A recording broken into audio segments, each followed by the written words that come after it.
শিন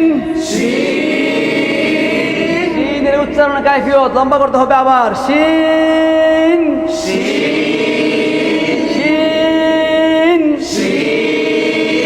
ভালো করে খেয়াল করেন 29টি হরফের মধ্যে 7টি হরফ হলো খাস ভাবে মোটা সদ দত তজ খুস্স দগতিন খুস্স দগতিন খ সদ দদ গইন তো কফ খ সদ দদ গইন তো কফ খুস্স দগতিন এই হরফগুলো মোটা তারপরে আরো মোটা আছে 3টা হরফ যেগুলি কারণবশত হয় মাঝে মাঝে মোটা হয় মাঝে মাঝে কি হবে আলিফ মোটা হয় তা আলিফ জবর তা তো আলিফ জবর তো আলিফ মোটা হয়ে গেছে পাতলা হয়েছে তারপরে আল্লাহ মোটা হয়েছে লিল্লাহ লাম পাতলা হয়েছে মোটা হয়েছে আলিফ পাতলা হয়েছে মোটাও হয়েছে র জবর র মোটা রাজের রি কি হইল বাড়ি 3টা হরফ পাতলাও হয় আবার মোটাও হয় আর সব সময় মোটা হয় কয়টি হরফ 7টি খ সদ দদ গইন তো কবজ খুস্স দগতিন কিল 29টি হরফকে এরকম করে ভাগ করে পড়তে হবে বাকি সবগুলো হরফ কি পাতলা পাতলা তাহলে পাতলা হলো 19টি কারণবশত পাতলা মোটা হয় 3টি আলিফ র লাম সব সময় মোটা হয় খাস ভাবে হলো 7টি খুস্স দগতিন কিল শিন এই হরফটি কি পাতলা শিন এদিকে লম্বা করতে হবে শিন উচ্চারণ কাইফিয়ত এতটুকু ফাঁকা থাকবে শিন শিন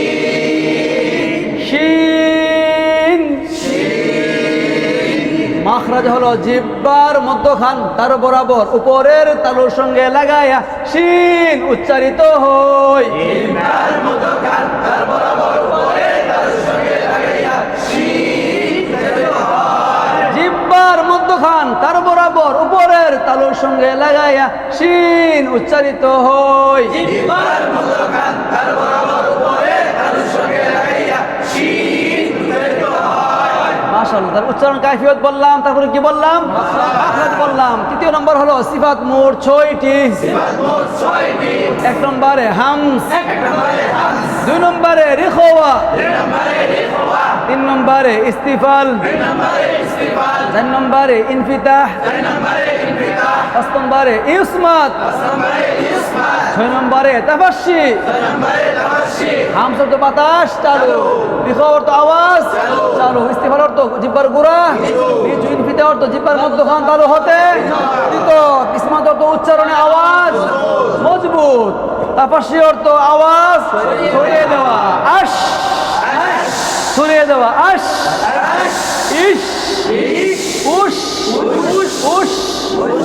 আশ ইশ উশ উশ ওয়াল ইশরাক ওয়াল ইশরাক صاد صاد মোটা হরফ صاد স্বাভাবিক থাকবে এখন লম্বা হবে না মোটা এই দেখেন সো লম্বা হয়েছে এতক্ষণ গেছে সি লম্বা হয়ে গেছে এখন صاد صاد صاد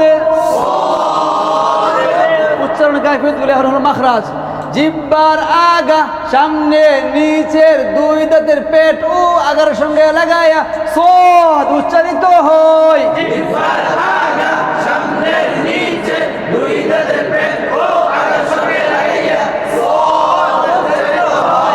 জিহ্বার আগা সামনে নিচের 2 দাঁতের পেট ও আগার সঙ্গে লাগায়া সদ উচ্চারিত হয় জিহ্বার আগা সামনে নিচের 2 দাঁতের পেট ও আগার সঙ্গে লাগায়া সদ উচ্চারিত হয় মাশাআল্লাহ যেমন সদ